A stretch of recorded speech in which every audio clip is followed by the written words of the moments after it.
Assalamualaikum warahmatullahi wabarakatuh. Kembali lagi dengan saya Sania Silmi Nur Azmi Mufahamun.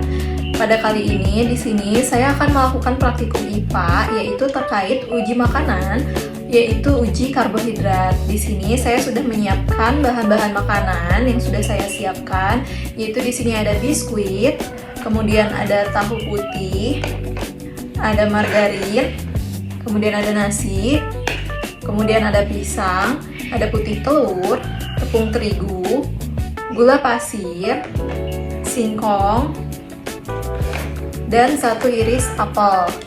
Dan juga di sini saya sudah menyiapkan cairan mukol yaitu dengan obat betadine sebagai pengganti cairan kalium iodida. Kemudian juga tidak lupa di sini saya sudah menyiapkan alat tulis dan buku tabel untuk mencatat hasil pengamatan saya pada praktikum kali ini.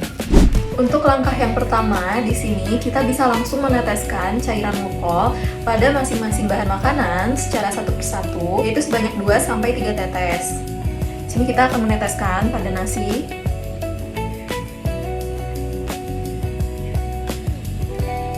kemudian pisang, kemudian putih telur, kemudian apel, kemudian gula pasir, kemudian singkong, kemudian tepung terigu,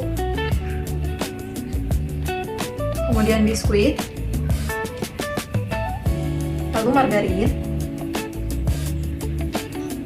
dan yang terakhir yaitu tahu putih. Setelah semua makanan kita tetesi dengan cairan mukol, kita bisa menunggunya beberapa menit untuk melihat hasil perubahan warna dari makanan yang sudah ditetesi dengan cairan mukol.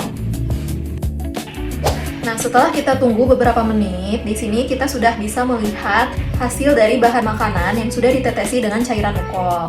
Di sini ada beberapa bahan makanan yang mengalami perubahan warna, yaitu yang pertama di sini nasi, dia warnanya berubah menjadi biru kehitaman. Kemudian pisang, untuk pisang dia tidak mengalami perubahan warna cairan mukolnya dia masih sama. Lalu untuk putih telur juga sama seperti pisang, dia tidak mengalami perubahan warna. Lalu untuk apel juga tidak mengalami perubahan warna.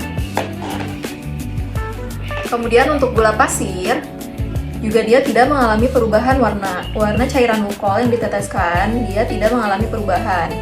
Lalu untuk singkong, cairan mukol yang diteteskan pada singkong mengalami perubahan warna menjadi biru kehitaman.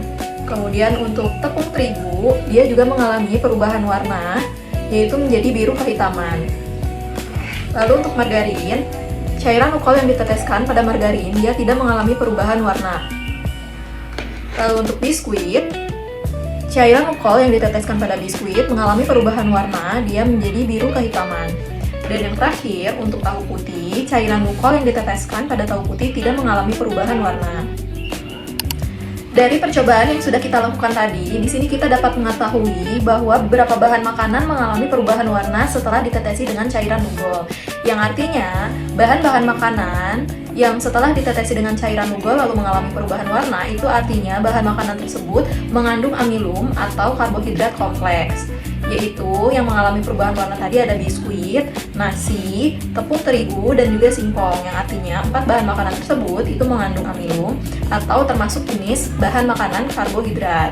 Sedangkan bahan makanan yang tidak mengalami perubahan warna setelah ditetesi dengan cairan mukol, itu artinya bahan makanan tersebut tidak mengandung amilum atau karbohidrat kompleks.